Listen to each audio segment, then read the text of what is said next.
지난 넉 달 동안 무슨 일을 겪었는지는 우리 모두가 다 알고 있습니다. 네. 소회가 어떠신지 먼저 도올 선생님. 요번 이 사건은 아주 우리 역사의 저 그 깊은 구석의 이 문제들이 그냥 이렇게 노출돼서 이제 앞으로 우리가 좀 잘하면은 깨끗하게 우리 역사가 그 세탁된다 그럴까 그 완전 뒤바뀌는 진정한 어떤 의미에서 그 동학임 얘기하는 개벽의 시작이다 이렇게 느껴져요. 개벽의 시작이다. 예. 사람의 이제 생각도 바뀌고 가치관도 바뀌고 그렇게 되면 정말 우리나라가 자격 있는 1등 국가가 되지 않을까 저는 그런 기대에 살고 있습니다. 저하고 많이 다르시네요. 저는 지금 막 가까웠는데 이재명 의원께서는 어떠신가요? 뭐 저도 사실은 매우 책임 있는 자리에서 이번 군사 쿠데타 내란 상황을 맞았고요. 이제는 일단은 이제 윤석열에 대한 파면 그 결정난 상태에서 이제 대선이 치러지는데 뭔가 아직 해결됐다기보다는 말씀하신 것처럼 정말로 이렇게 큰 뭐 책임감이랄까 뭐 어깨를 뭐 짓누른다고 보통 하잖아요. 걱정. 사실 그런 게 많죠. 또 개인적으로 보면 아직 그 뭐라 그럴까요? 뭐 꿈속 같지는 않고 뭔가 만화 속 같은 느낌? 너무 황당무계하고요. 약간 비현실적으로 약간 느껴지고. 비현실적인 그런 느낌이 꽤 들기도 합니다. 도올 선생님이 굉장히 기대를 안고 지금 상황을 보고 계시다고 그래서 제가 여쭤봐야 될 것 같은데 저는 사실 약간 암담했거든요. 왜 암담했냐 하면 우리가 거시적으로는 민중이 역사의 주인이다. 이제 국민이 나라의 운명을 결정한다. 이렇게 또 뭐 정치를 하려고 국민이 합니다. 이런 말씀 평소에 하세요. 근데 그렇긴 한데 그래도 우리가 헌법에 따라서 대의민주주의 체제를 하고 있고 또 직업관료제를 두고 있고 나라 운영과 관련된 문제를 일상적으로 다루는 사람들은 사회학자들이 파워 엘리트라고 말하는 그 사람들이잖아요. 네. 근데 지금 보면 대통령은 군대를 동원해서 국회를 해산하려고 그랬고 네. 헌법재판소는 그 권한대행이 헌법 위반을 했는데도 중대하지 않아서 그냥 괜찮다고 얘기를 하고 또 권한대행들은 헌법을 무시하고 헌법재판소의 결정도 깔아뭉개면서 마음대로 하고 언론인들은 내란 세력한테 마이크 쥐어주고 군인들은 그 불법적인 지시를 시킨 대로 하고 경찰도 마찬가지고 네. 나라의 중요한 중대사를 결정하는 일을 해온 정치, 경제, 군사 분야의 그 소위 말하는 파워 엘리트, 권력 엘리트들이 이렇게까지 헌법에 무지하고 헌법을 무시하고 오로지 자기 이익만 챙기고 이런 모습을 본 것 같아서 저만 그런 게 아니고 정말 무슨 희망이 있냐 이 나라에 라고 말하는 분들도 계시거든요. 근데 저는 그것 때문에 좀 암담한데 선생님은 희망적으로 말씀하셔서 우리나라에 지금 파워 엘리트라는 말을 쓰셨는데 그 엘리트가 아니죠. 그 사람들이.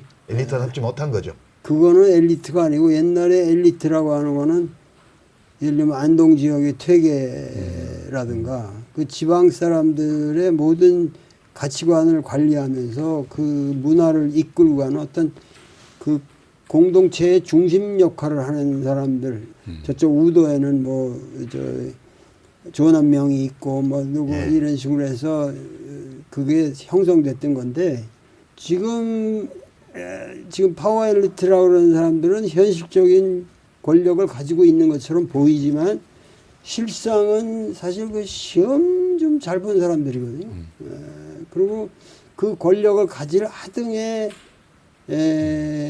역사적 그 체험이나 그 자기들의 어떤 삶의 역정에서 그 자격이 없어요. 그러니까는 그들이 아무리 준동한다 해서 그 민중의 힘을 이겨낼 수는 없다. 우리 이제 동방사상에 철저하게 난 고전학자니까는 고전에 사로잡혀 있는 사람들은 내가 존재한다는 것 자체가 낙관을 가지지 않으면 존재 못하는 거거든요.